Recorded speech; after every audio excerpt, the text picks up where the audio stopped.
유진투자증권 서울 WM센터 연결하겠습니다. 김영재 부장입니다. 안녕하십니까? 네, 안녕하십니까? 네, 글로벌 동향들 어떻게 판단하십니까? 네, 수요일 글로벌 증시는 미국 바이든 대통령 취임에 일제히 상승하는 모습을 보였습니다.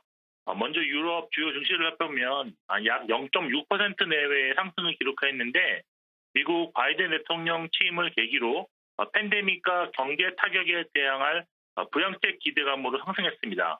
여기에 전국 불안으로 연립정부 붕괴 위기에 몰렸던 이태리가 상원에서 이루어진 그 연립정부에 대한 신임 표결에서 과반의 찬성을 얻음으로써 당분간 국정 운영을 연장할 것이라는 소식도 증시에 긍정적인 영향을 주었다고 보입니다.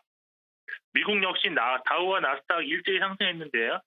넷플릭스, 모건 스탠리 등 양호한 기업 실적 발표와 바이든 정부의 그 새로운 정책 기대감이 작용하는 모습이었습니다.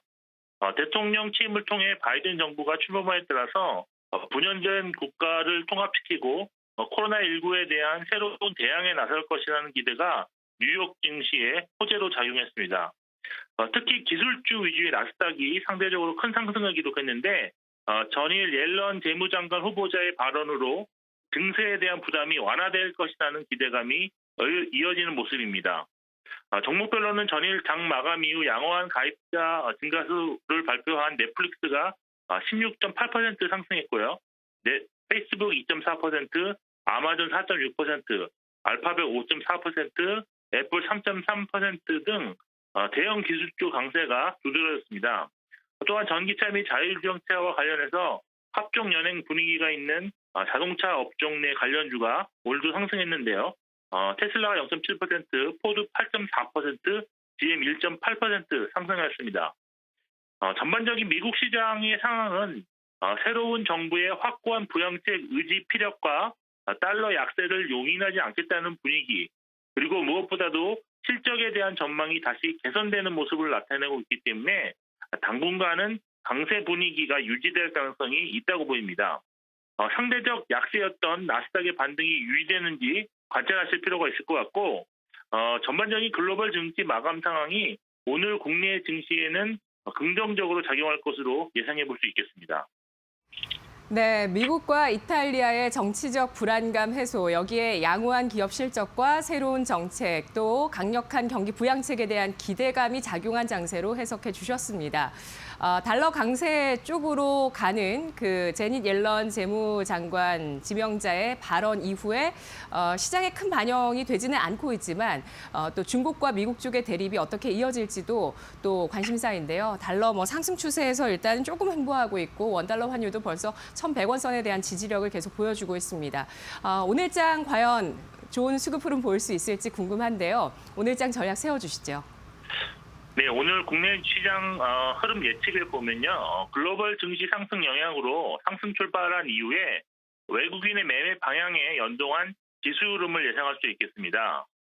이는 최근 외국인 수급이 시장 방향성을 결정하는 모습이 자주 발견되고 있기 때문인데 특히 코스피보다는 코스닥 선호 현상이 뚜렷하게 감지되고 있습니다. 이번 주 들어서 외국인은 코스피 시장에서는 362억 원 순매도를 보였지만 코스닥 시장에서는 5,480억 원 순매수했습니다.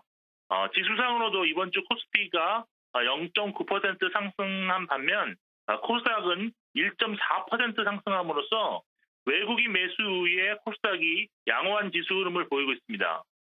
외국인이 코스닥을 매수하는 원인으로는 최근까지 코스피는 그 대형주 쏠림 현상으로 밸류에이션 부담이 높아진 반면에 코스닥은 상승률이 상대적으로 낮아서 밸류에이션 부담이 적다는 점을 들 수 있겠고요.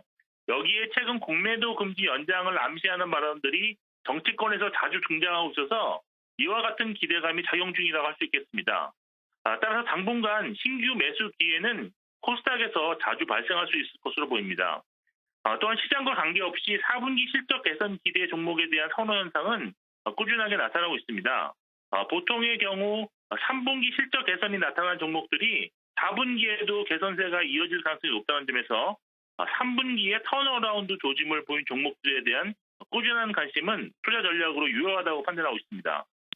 또한 기간 수급이 악화된 일부 종목들이 다음 주부터는 반등할 가능성이 높은데 연기금 위탁 펀드들의 매도세가 이번 주면 마무리될 수 있기 때문입니다. 따라서 그동안 절대적 약세를 보였던 제약, 바이오 종목들에 대한 관심이 이제는 좀 필요한 시기라고 보고 있습니다. 지수상으로는 아직까지 전고점을 돌파할 만한 재료가 없고 단기 바닥 역시 확실하게 형성되었다고 보기 어려운 위치이기 때문에 적극적 매수보다는 다소 보수적 관점이 유리하다고 보고 있습니다. 종합해 보면은 오늘 투자 전략은 코스피 대형주는 지속 보유하는 전략을 유지하시고 단기 낙폭이 있는 중소형주에 대해서는 매수로 대응하는 것이 유리하다고 판단하고 있습니다. 의견 고맙습니다.